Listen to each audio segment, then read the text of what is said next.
Next आगे हम लोग देखेंगे, ये फिजियोलॉजी का क्वेश्चन भी बन सकता है, गायनेकोलॉजी में भी क्वेश्चन बन सकता है।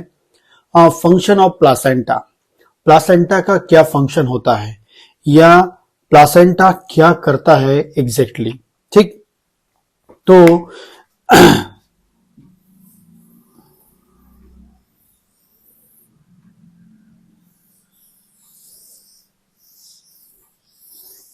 ये आपका यूट्रस है, ये ओवरी है, फेलोपियन ट्यूब है, ये यूट्रस है, ये सर्विक्स है, ठीक, और ये वेजाइना है, ठीक है।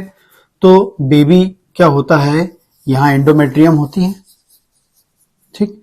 ये एंडोमेट्रियम क्या होती है, डेवलप होती है, और डेवलप होने के बाद प्रोलिफरेट होती है एस्ट्रोजन के हार्मोन्स की कारण एंड प्रोजेस्टेरोन हार्मोन्स के कारण उसको न्यूट्रिशन मिलता है, जिसमें एग्जैक्टली वो सिक्रीशन कराती है, न्यूट्रिएंट को सिक्रीट करवाती हैं। और फाइनली आप समझ जाइए कि यहाँ पर फाइनली आप समझ जाइए प्लासेंटा डेवलप होता है। ये जो प्लासेंटा डेवलप होता है और इसके अंदर क्या होता है, बेबी होता है, ये बेबी है। ये जो प्लासेंटा डेवलप हुआ है, ये जो प्लासेंटा है, ये एक बैग लाइक स्ट्रक्चर होता है प्लासेंटा, ये बैग लाइक स्ट्रक्चर होता है प्लासेंटा, और जिसके अंदर बेबी होता है और यहाँ पर इंपॉर्टेंट टाइप के लिक्विड्स पाए जाते हैं, ठीक है। और ये जो प्लासेंटा है, इंपॉर्टेंट टाइप की जो ब्लड वेसल्स होती है, अम्बिलिकल आर्टरीज जो होती है, उससे कनेक्टेड होता है यूट्रस से। मतलब यूट्रस और प्लासेंटा के बीच में ब्लड वेसल्स होती हैं, स्पेसिफिक तीन ब्लड वेसल्स होती हैं, जिन्हें हम बोलते हैं अम्बिलिकल ब्लड वेसल्स बोलते हैं। आर्टरी, अम्बिलिकल आर्टरी होती है, अम्बिलिकल वेन वहां पर होती हैं, ठीक है।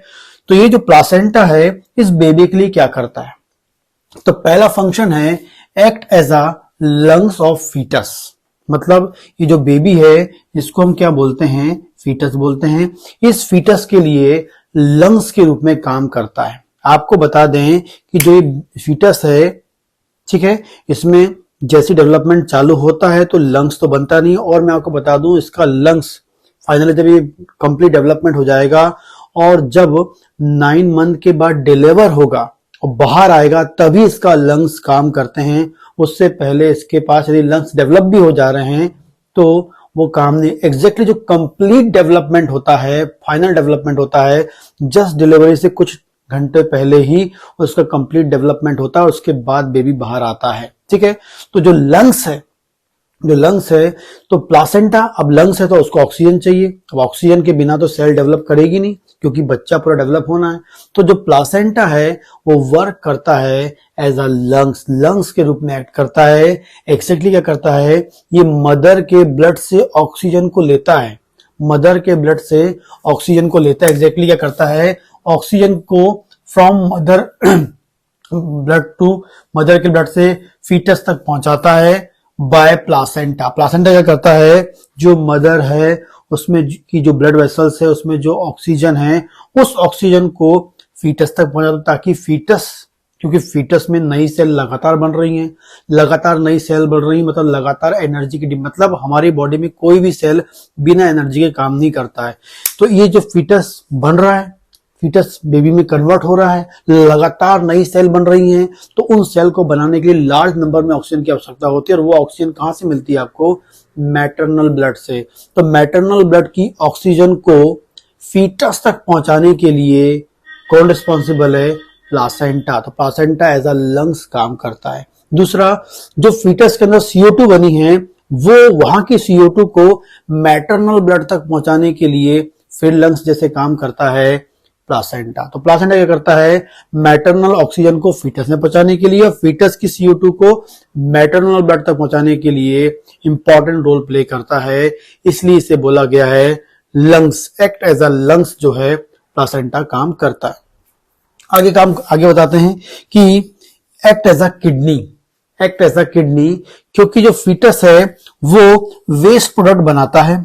मतलब वेस्ट प्रोडक्ट बनता ही है, क्योंकि लगातार वहां पर डेवलपमेंट हो रहा है, मेटाबॉलिक प्रोसेस हो रही है, सेल डेवलपमेंट हो रहा है, तो वेस्ट प्रोडक्ट तो बनते ही बनते हैं। और ये वेस्ट प्रोडक्ट जो होते हैं, ये स्कैप होते हैं मैटरनल ब्लड में। ये कहां जाते हैं, मैटरनल ब्लड में जाते हैं और मैटरनल ब्लड से होते हुए किडनी से, माँ की किडनी से बाहर निकल जाते हैं। लेकिन ये मैटरनल ब्लड में पहुंचाने के लिए, इन वेस्ट प्रोडक्ट को मैटरनल ब्लड में पहुंचाने के लिए कौन रिस्पॉन्सिबल है? ये प्लासेंटा ही रिस्पॉन्सिबल है। तो यहाँ पर एक किडनी के रूप में काम कर रहा है, क्योंकि जो फीटल वेस्ट प्रोडक्ट को मैटरनल ब्लड में पहुंचाने के लिए प्लासेंटा रिस्पॉन्सिबल है। इसलिए प्लासेंटा को हम बोल रहे हैं कैसा है? एक्ट एज अ किडनी काम करता है। आगे बात करते हैं, act as a endocrinal gland. Placenta जो है एक एंडोक्राइनल ग्लैंड के रूप में काम करता है, क्योंकि लगातार निकालता है प्रोजेस्टेरॉन, लगातार निकालता है ईस्ट्रोजन। दो इंपॉर्टेंट हार्मोन निकालता है, ईस्ट्रोजन एंड प्रोजेस्टेरॉन निकालता है। ठीक है, लगातार ईस्ट्रोजन और प्रोजेस्टेरॉन का फॉर्मेशन करता है। ये आपको पता होना चाहिए कि 9 मंथ की प्रेगनेंसी में इनिशियल जो 3 मंथ होते हैं, लगभग जो शुरू के 3 महीने होते हैं, वहां पर जो ईस्ट्रोजन प्रोजेस्टेरॉन है वो एक इंपॉर्टेंट पार्ट कार्पस ल्यूटियम से आता है, जो ओवरी में होता है। आपको उसके पहले आपने मेरी मेंस्ट्रुअल साइकिल देखा होगा, उसमें बताया मैंने कि कार्पस ल्यूटियम कहाँ बनता है? आपकी ओवरी में बनता है। जब उस ओवेम, मतलब एक ओवेरियन फॉलिकल डेवलप होता है, उस ओवेरियन फॉलिकल डेवलप होता है, उसके अंदर ओवम डेवलप होता है। जब ओवेरियन फॉलिकल रप्चर होता है तो उसमें ओवम बाहर निकल जाता है।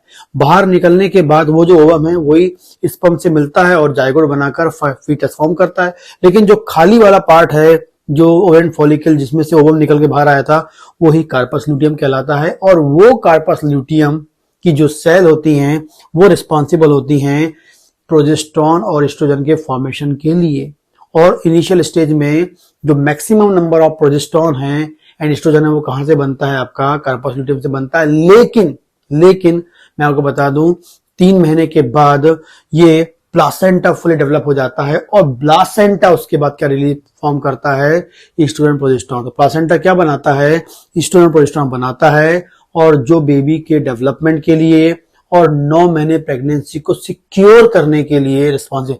बिना प्रोजेस्टेरॉन एस्ट्रोजन के वहां पर जो एटमॉस्फेयर चाहिए बेबी को डेवलपमेंट के लिए वो नहीं मिल पाता है, बिना उसके तो बिल्कुल नहीं मिलता है। ठीक है, तो एस्ट्रोजन और प्रोजेस्टेरॉन निकालता है। आगे बात करते हैं, एक्ट एज अ बैरियर के रूप में काम करता है, क्योंकि जो मदर के बॉडी के अंदर हो सकता है कि कई बार कोई टॉक्सिक सब्सटेंस बन रहा हो या उनने कोई टॉक्सिक सब्सटेंस ले लिया हो, तो वो टॉक्सिक सब्सटेंस जो है वो फीटस तक नहीं आते हैं, क्योंकि प्लासेंटा पाया जाता है। प्लासेंटा क्या करता है?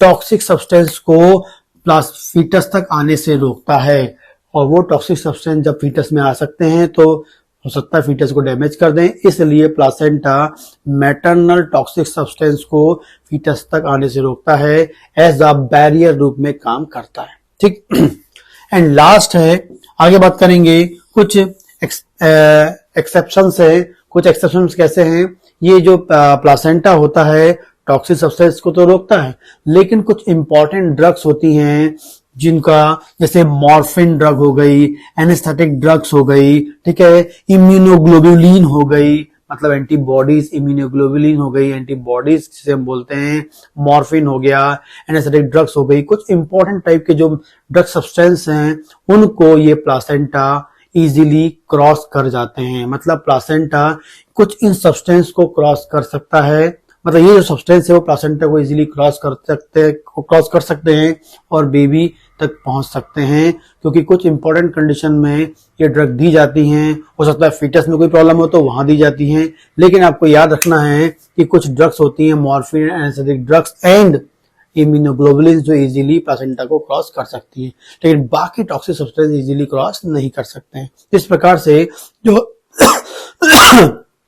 प्लासेंटा है वर्क करता है लंग्स के जैसे, प्लासेंटा वर्क करता है किडनी जैसे, प्लासेंटा वर्क करता है बैरियर के जैसे, प्लासेंटा वर्क करता है एंडोक्राइन ग्लैंड जैसे, एंड जो कुछ इंपॉर्टेंट ड्रग सब्सटेंस है उनको क्रॉस होने भी देता है। तो ये छोटा सा कॉन्सेप्ट है, या शॉर्ट नोट्स में आ सकता है, फंक्शन ऑफ प्लासेंटा क्या होता है।